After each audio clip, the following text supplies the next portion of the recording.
On behalf of Roberta's family, I thank you, and they thank you for coming out on this cold day and giving them the warmth of friendship and love.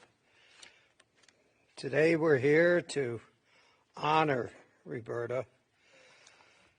Some people say we're here to say goodbye. I don't believe we're saying goodbye because we never lose the memory. We never lose the love. And we always picture in our minds her smile, and you always feel her warmth.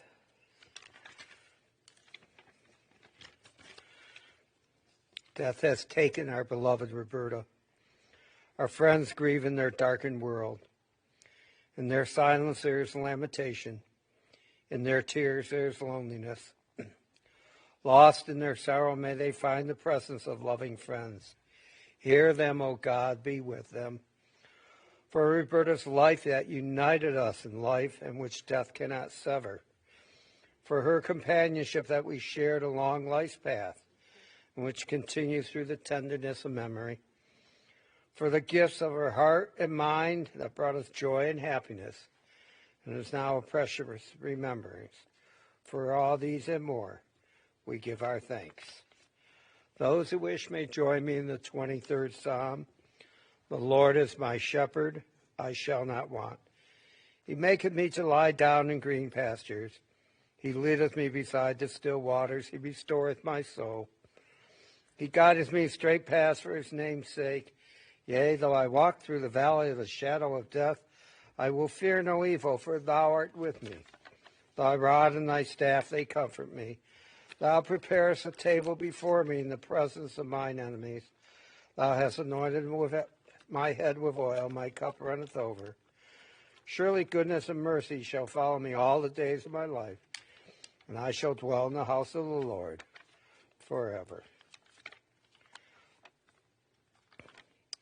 For everything there is a season, a time for every experience under heaven, a time to be born and a time to die, a time to plant and a time to uproot what is planted, a time to tear down and a time to build up, a time to weep and a time to laugh, a time to grieve and a time to dance, a time to throw stones and a time to gather stones, a time to embrace and a time to refrain from embracing, a time to seek and a time to lose, a time to keep and a time to discard, a time to tear and a time to sow, a time to keep silence and a time to speak.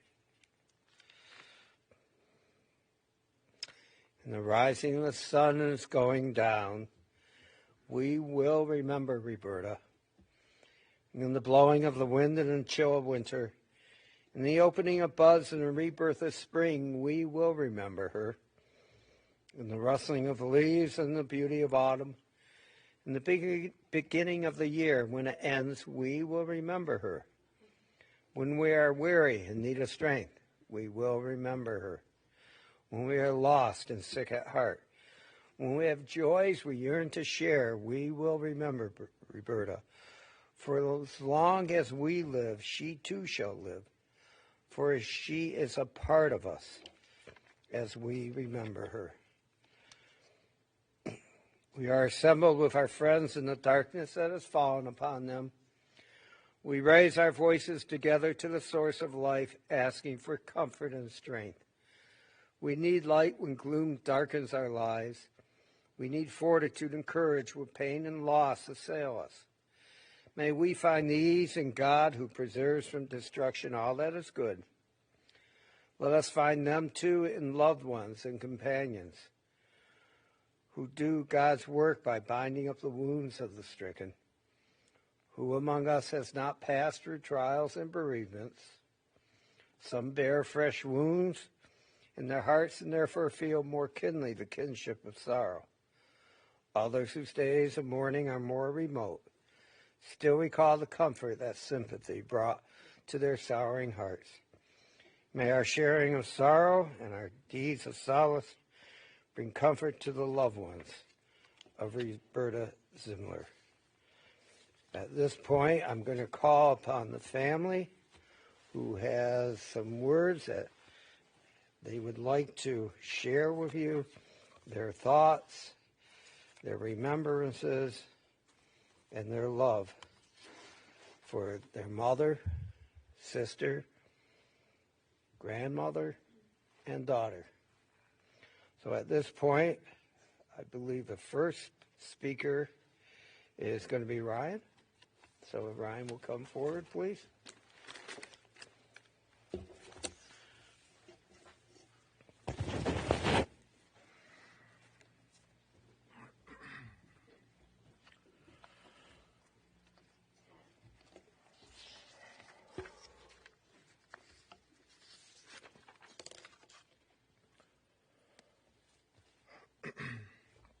Okay, here we go. Good morning, everyone. My name is Ryan, and I'm the youngest of Roberta's 3 children. I want to start by thanking you all on behalf of my dad, David, my sisters, Brittany and Meredith, our grandmother, Estelle, and Roberta's siblings, Stephen and Karen, and all of our families for being here today. It would mean a great deal to see you all here. It's all my mom ever wanted was for the people she loved to be together and paying her undivided attention. I'm here today on behalf of the Zymler children, so I'm going to do my best to not just talk about me and my mom. But I do want to share one quick story that I think really sets the scene for who Roberta is. At Mario and I's wedding, one of the traditions we did was the anniversary dance. It's one of my favorites, but if you're not familiar, it starts with all of the married couples on the dance floor, and one by one, they call off intervals of time until the longest married couple is left dancing. So obviously, they knock off the newlyweds first by saying, if you've been married less than 24 hours, step off the dance floor. And we dutifully stepped away and went to our table to observe. Next thing you know, it's the final 2 couples, and my parents take the win. The DJ, unsuspecting as they were, decided to ask my parents for any advice they had for me and my shiny new groom. They handed the microphone to my dad, who started to say, "Pick your battles." A wise and obviously pointed piece of advice, except he was cut off halfway through by Roberta, who leaned into the microphone and said, "Listen to your mother," and stared directly at me.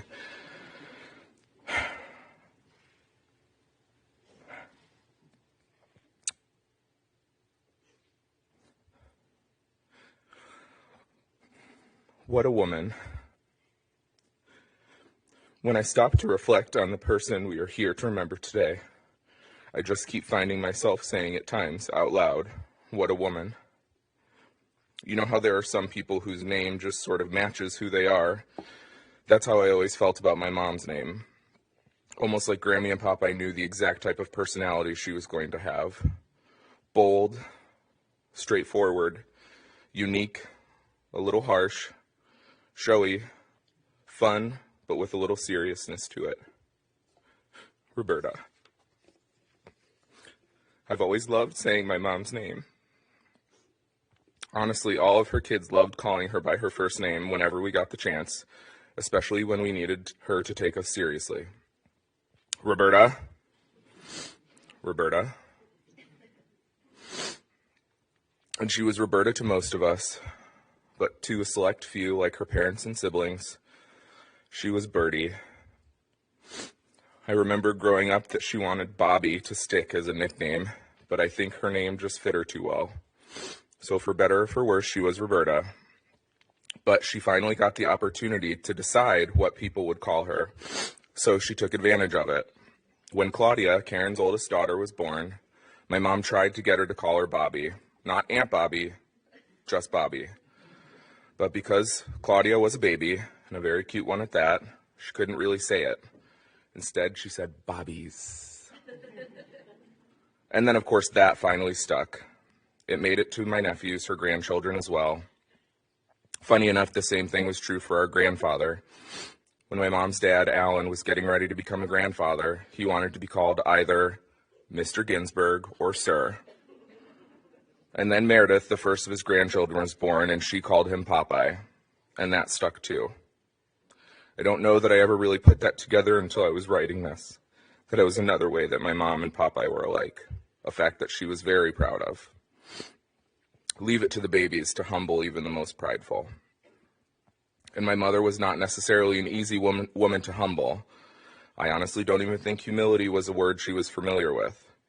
My mom loved to show off. Even when she shouldn't be, she loved to be the center of attention. And she always found little or big ways to grab the spotlight. She always had to have the biggest gift at the party, always the biggest sunglasses, something to draw attention to herself, like when she had an outfit change at Meredith's wedding, and then again at my wedding. I mean, let's be honest, the woman had a vanity license plate that said, "Deserve it," with a bedazzled plate frame. To be fair, all the Zymlers had vanity plates at one point, and in the sense of fairness, I'll just go ahead and share them. Brittany was B-Stars, mine was Zimmy, my dad was Spine, and Meredith's, my favorite, was Pooh Bear. In fact, when we were having conversations about planning today, my Aunt Karen brought up what to wear. I answered very simply, I'm dressing like it's Roberta Zymler's funeral. And that was all everyone needed to hear. In that vein, some of us are actually wearing some of her clothes and jewelry. We figured what better way to honor a woman who loved to show off than to actually show her off. Honestly, the showiness was rarely about trying to prove some type of point or establish some type of status. I'm sure that was there too, but my mom was sick her entire life. So much of her experiences were tainted by illness, but she refused to be defined by that. She maintained a prestigious presentation while hiding tremendous pain. Those of us in her family often bore the brunt of that hidden pain, but we always had that context. I will admit it made having a relationship with her complicated. Like most of the people in her family, we've been mentally preparing for this day for quite some time. And when I thought about how I would memorialize my mom, I kept thinking about that word, complicated. Our relationship, especially as adults, was complicated. And then I thought about the rest of my family. All of our relationships with her were complicated. She was stubborn as hell and always had to say the last word. Saying conversations with her was like talking to a brick wall. Wouldn't even be a fair comparison because with enough force, eventually the bricks will chip away. Not Roberta. She really and truly had a gift for finding your buttons and pushing them. But maybe she was just a complicated woman. She was both sick and vibrant, hardworking and sedentary. I think one of the best ways of describing the duality of my mom was our summer vacations to New York and New Jersey. At home, you were lucky if you could get my mom to go for a walk with the dogs, but on Canal Street, she somehow had the energy to schlep for an entire day. Quick sidebar. Speaking of Canal Street, one of my favorite memories of my mom was the era of the purse parties and Unique Sisters, Inc. That's all I think I'm allowed to say, perhaps even by law, but if you know, you know. Anyway, you couldn't get my mom out past sundown, but in New York, there would be days where we would somehow still be walking at 1 o'clock in the morning. I remember one year Brittany and I were so tired from walking around that I was falling asleep waiting on food at some deli in Times Square. And she made fun of me for it. And of course, because of the type of woman she was, she had to stay in the Marriott Marquis near Times Square. But then we would hop in Dad's SUV and drive the 2 hours to the Aztec Ocean Resort in Seaside Heights on the boardwalk. And when I tell you they use the word resort very loosely, I mean it. As spoiled teenagers, I remember hating that place. The TV was ancient, the bedspreads were suspect, and I remember one year Brittany and I could not get over the fact that there wasn't even a Bible in the nightstand. Not that it particularly mattered to us, but we had decided that place was subpar and there was no convincing us otherwise. But my mom loved that place, and it was the only hotel on the boardwalk that had direct beach access. And in hindsight, I realized I planned vacations just like her. And for all the ways we tried to be different, all of us kids somehow ended up a lot like her in ways we didn't expect. We all ended up being neurotic cleaners that somehow go into autopilot for Sunday cleaning days. We also all ended up being the type of weird animal lovers that will stop our cars to go after stray dogs. Fun fact, my mom was absolutely determined to domesticate a deer. She was convinced she could get one to eat from her hand. I have such a distinct memory of my mom in one of her favorite terry cloth robes, tossing bread to the deer in the backyard at our house in Royal Valley. And it wasn't just bread. I consistently had to remind her that deer don't naturally come across matzah in the wild, and maybe it's not a good idea to give them that. For as different as all three of us are, there are just certain ways that you can tell we were raised by Roberta and David Zymler. I actually asked my sisters to tell me one thing that my mom taught us that stuck with me for me to share, or that stuck with us for me to share. Meredith said our mom taught her that it's okay to fight with people you love, but sometimes it's best to just get over it. Brittany said our mom taught her about talking to people and being more assertive. I learned to stand up for myself and what I think is right.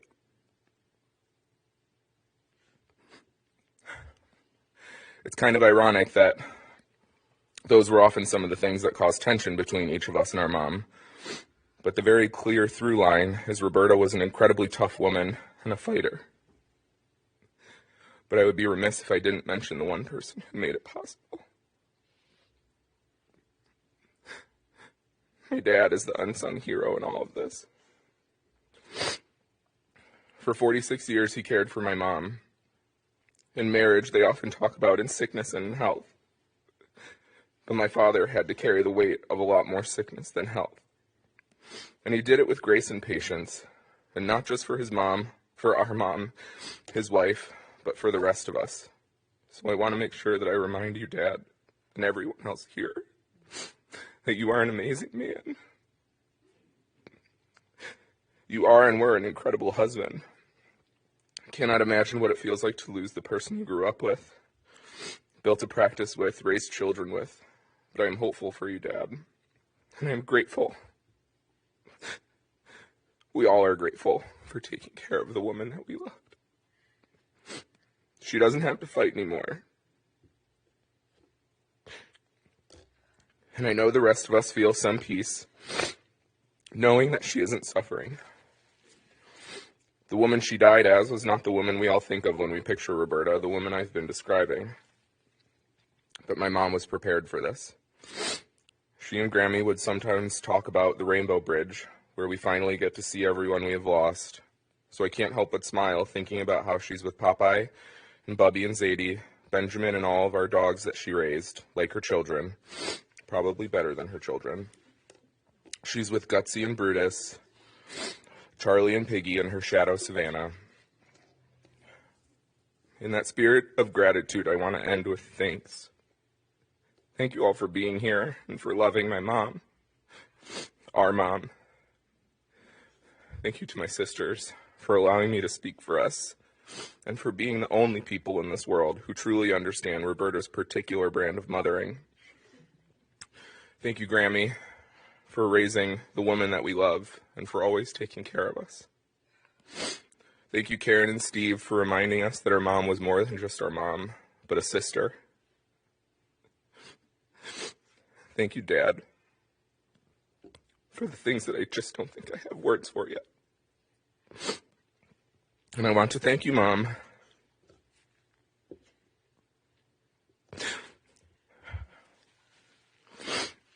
You really were my biggest fan.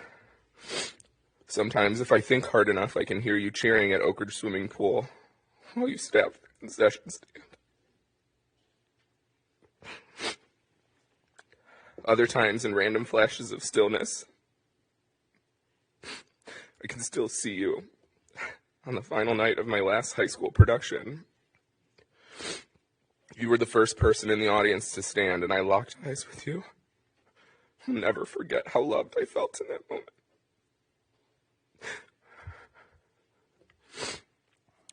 Thank you for being my first best friend. Thank you for truly teaching me what retail therapy meant. Thank you for loving clothes as much as me. Thank you for rubbing my head and making me feel safe. Thank you for never making me feel like I wasn't your flesh and blood son. Thank you for loving my husband from the moment you met him. Thank you for being an absolute badass and showing me what different kind of strength. Thank you, Roberta. What a woman.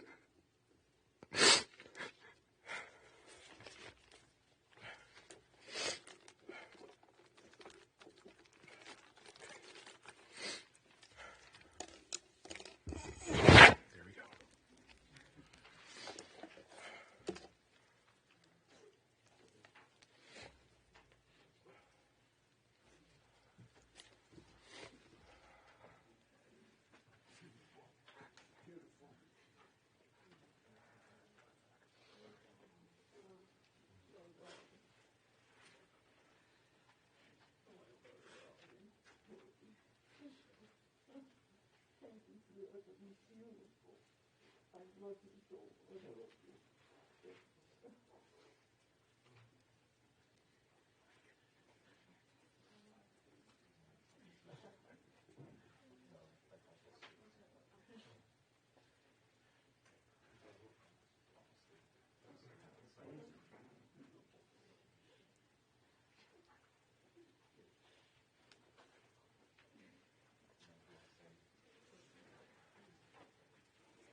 Thank you, Ryan. That was a beautiful, heartfelt. And I just love, everyone has their own perspective of Roberta, and I just found that beautiful. But I'm Steve, Roberta's brother. Karen, my sister Karen, prepared some remarks here that I'm going to read for her. So this is from Karen. And she says, "Thank you for being here today. If anyone doesn't know who I am, I'm Roberta's younger sister, Karen. There were 10 years between us. So for her, being a teenager and having a sister 7 or 8 years old was not something she was exactly thrilled about most of the time. Looking back now, I guess I might have done a few things to annoy her. Like the time this guy stopped by the house, rang the doorbell, and asked to see her, and she was hiding in her room because she wanted nothing to do with him, and I invited him in to play checkers and hang out with me, which I think he did. Or the time I slammed her bedroom door, which her perfectly poofed 1970-something wedding dress was hanging on, and knocked it on the floor. I remember her chasing me through the house as I ran to Mom to protect me. Roberta and Dave got married when I was 10 years old and moved to Iowa. Since I was so young, she was married and gone before I hit my teenage years, but she was always there to have my back when I told her I was running away from home and coming to live with her, and Dave or I needed her to send me her old driver's license to use as a fake ID. Mom didn't know about that, I don't think. She loved the stories that came along with me using that ID. As I got older, the gap in our age seemed to disappear, and when Jeff and I moved here in 1992, we became as close as sisters could be. I have so many memories of good times and laughter over the years. She was even in the delivery room with me when my daughter Claudia was born. But as in all families, we also had our differences. Roberta was a very strong-willed person. She loved hard and she fought hard. Is there a theme here? If she was out shopping and saw something she knew I would like, she wouldn't think twice about buying it. At the same time, when we argued, it would get messy, with both of us digging our heels in the ground and not budging for periods of time that now, looking back on, were much too long. I want to end this by saying that I personally believe that guardian angels watch over us. If you're here today, you were in Roberta's small, close circle of people watching she cared about, and on Friday she earned her wings, and she will be watching over us all. I find comfort in that and hope you all do as well. Thank you, Karen. That was beautiful.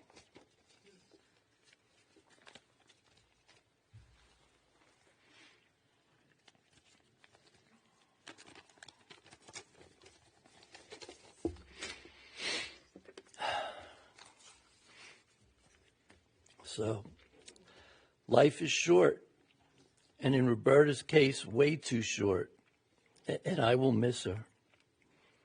We all know Roberta at times had a hard life because of her ailments, but it wasn't all hard and all bad for Roberta. Life for everyone is made up of moments, and even though Roberta often suffered physically, she had many wonderful moments in her life. And it is those wonderful moments that I choose to remember her. I will remember her when we were children, growing up before she was sick. I remember always playing with her, running around the house, laughing and playing, carefree as children do. We were two happy children, less than 2 years apart. I remember giving her the nickname FBI, Fat Berta Incorporated. She was actually a little chubby then. It's hard to believe. That was just a little tease to my sister that I used. She would call me TF, Tush Face. Later, growing up and in high school, Roberta had many friends. And in fact, many of my friends were Roberta's friends, and many of her friends were also my friends. We would always see each other in school, parties, and school events. I remember Roberta having lots of fun and lots of friends. I remember Roberta's first car, a 1965 Mustang. Oh, she loved that car. And she loved cars from then on. Then she started seeing Dave.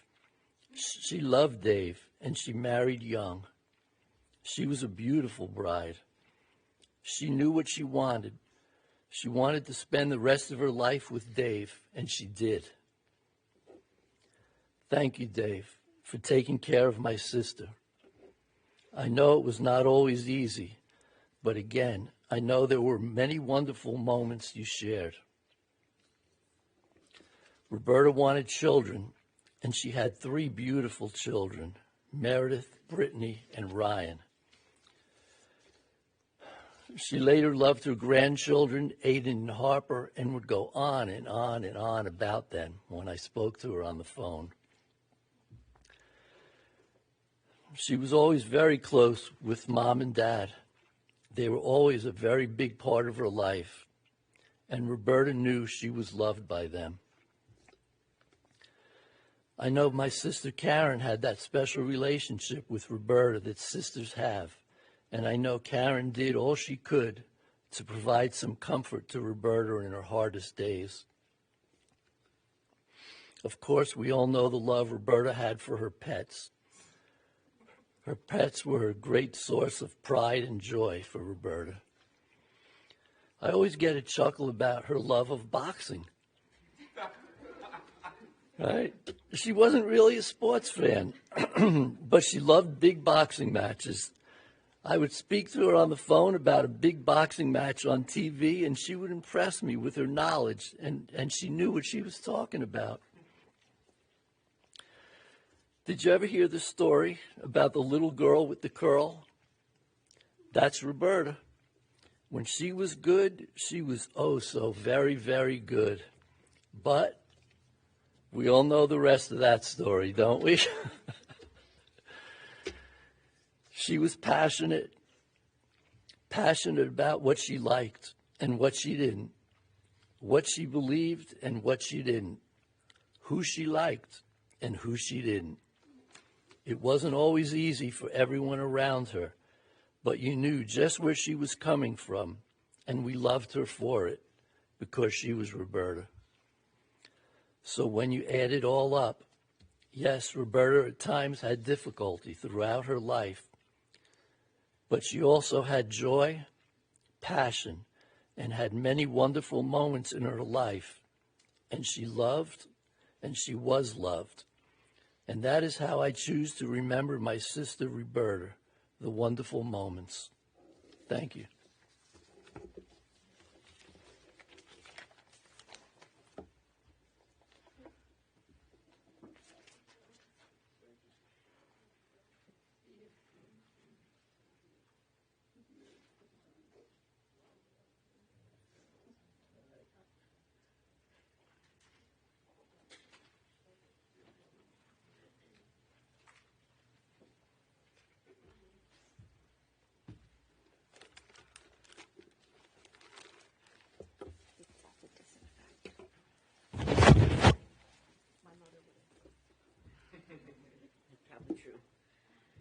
That's probably true, Meredith.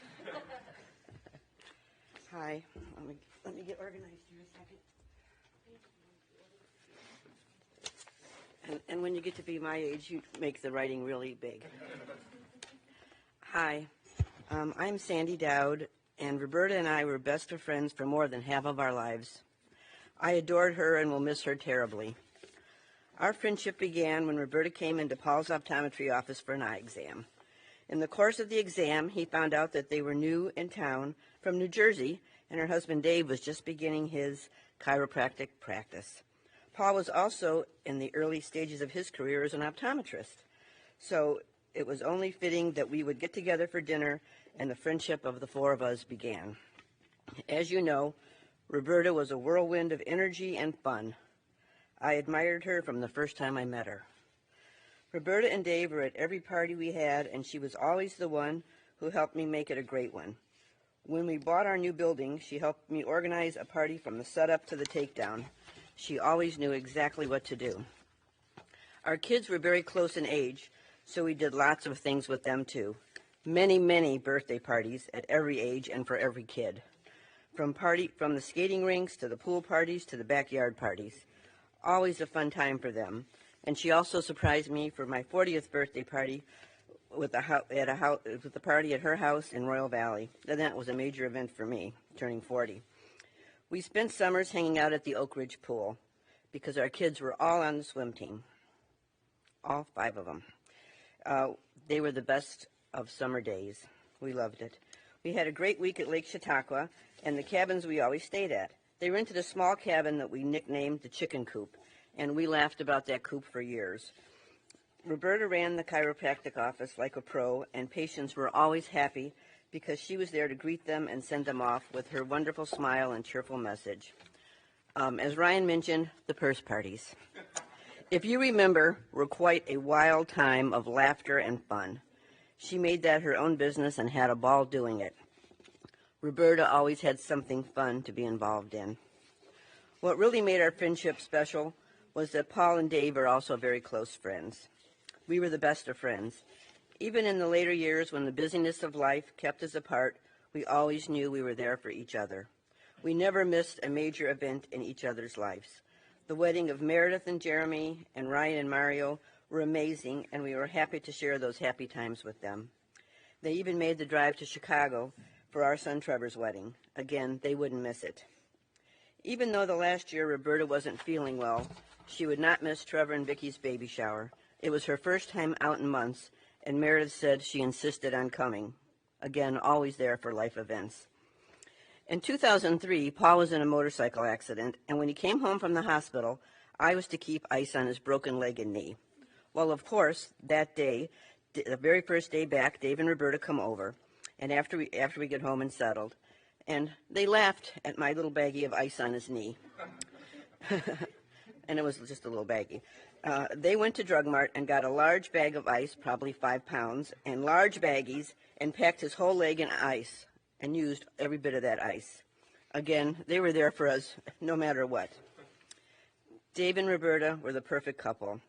He has always taken care of her with love and devotion. He always made sure she was happy, well taken care of, and given anything she could want or need, including on her last day. Roberta was far my funnest friend. We laughed and loved. I was so happy to spend a few hours with her in the last couple of weeks. She still had the same chuckle and sense of pride. I will treasure our friendship forever. My last words to her was, I love you, and those were the same words were her last to me. Roberta will live in my heart forever. And I will miss her terribly.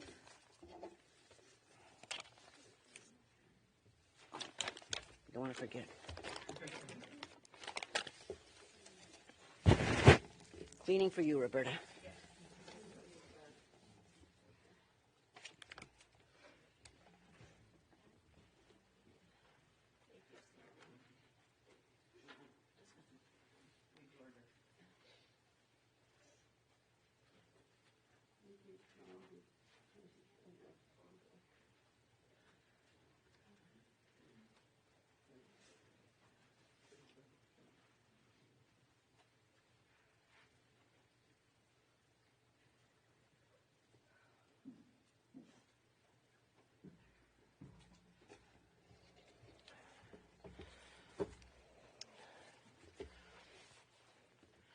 I sat in the back and I listened to all those beautiful words.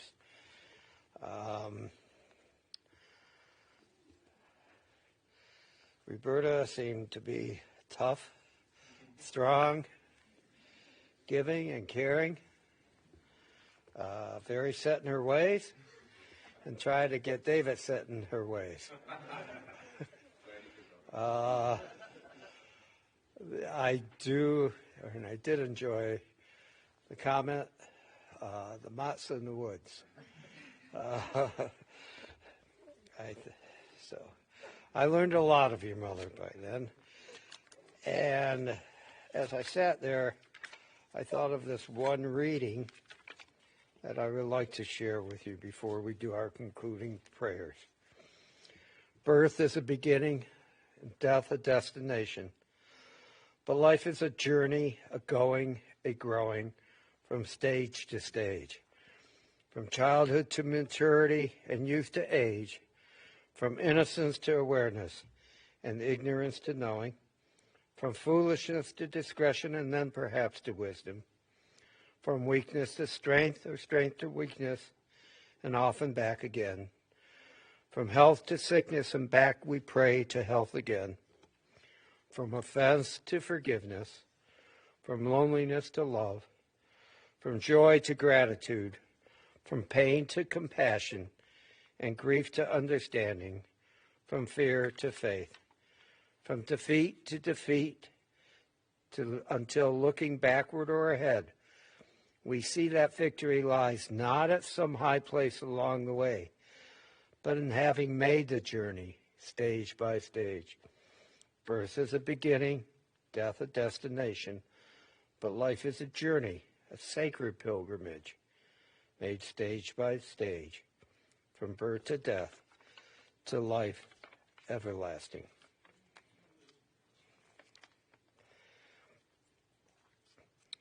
God, you gave us loved ones and make them the strength of our life, the light of our eyes. They depart and leave us on a lonely way. But you are the living fountain from which our healing flows. To you, the stricken look for comfort and the sorrow-laden for consolation. O God, we see life as through windows that open on eternity. We see that love endures and the soul endures, as you endure forever. We see that the years are more than grass that withers, more than flowers that fade. They weave a timeless pattern in the world that is your dwelling place of love and glory. I'm going to ask people to rise for the memorial prayer. I know that there are some here today that are not of the Jewish faith, so let me explain the next two prayers we'll be saying. Mom, stay seated. Okay. The first one's called the El Mole Rachamim. This is a prayer that asks God to accept Roberta's soul. Jewish belief is that when we die, our soul returns to God. God created it, God takes it back. This prayer asks that God accepts her soul quickly. I will read it in Hebrew, and then I'll read the English. El Mole Rachamim, Shohem Bramomim, Hamse Menucha, Nachana Tacha Kamfe Hashkina, Im Kudoshim, Urim Kazar Harakia Misrim Es Nishmas, Roberta Zymler.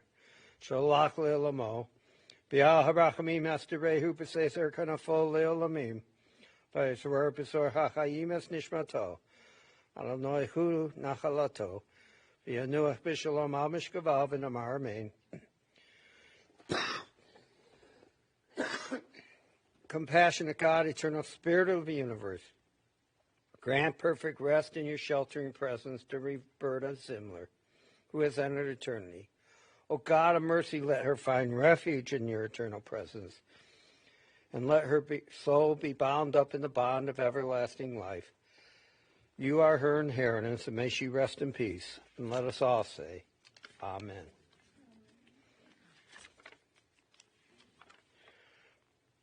The dust returns to the earth as it was. The Spirit returns to God who gave it. It is only the house of the Spirit which is upon this earth. The Spirit itself cannot die. Receive in mercy, O God, the soul of our departed Roberta.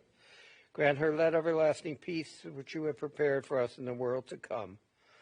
Though no human eye has seen, nor ear has heard, nor mind has grasped it, still it is our sure inheritance and our everlasting portion.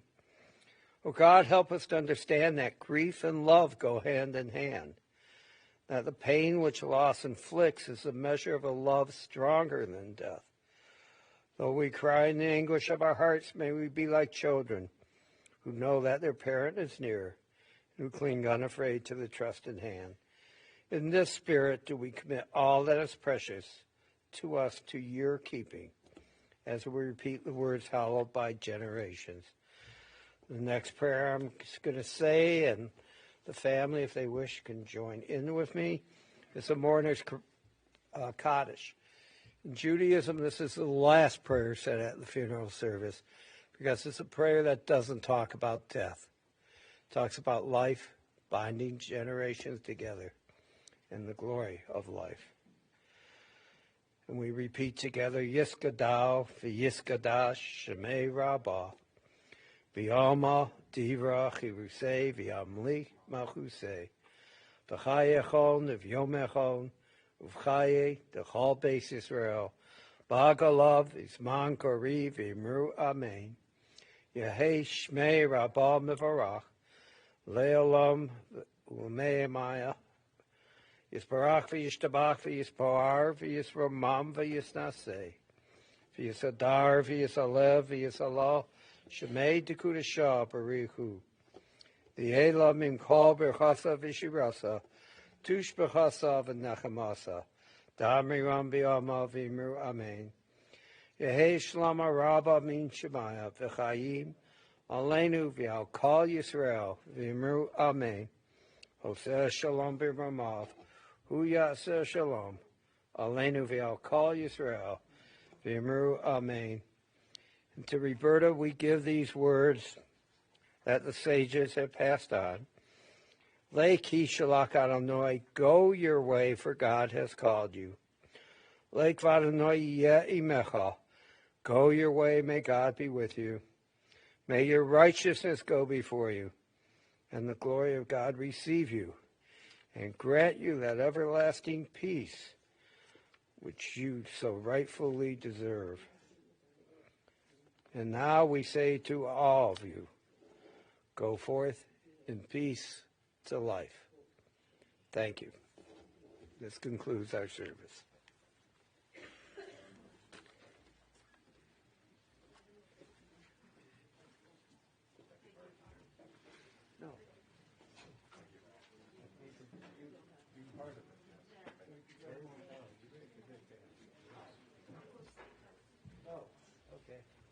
Just one last thing my mom wanted me to convey to everybody here, that my father, Alan, my mom's husband, he always used to call Roberta Trouble. Even at an early age, he knew that that was a fitting name. So right now he's saying, come on, Trouble. Come on, Trouble.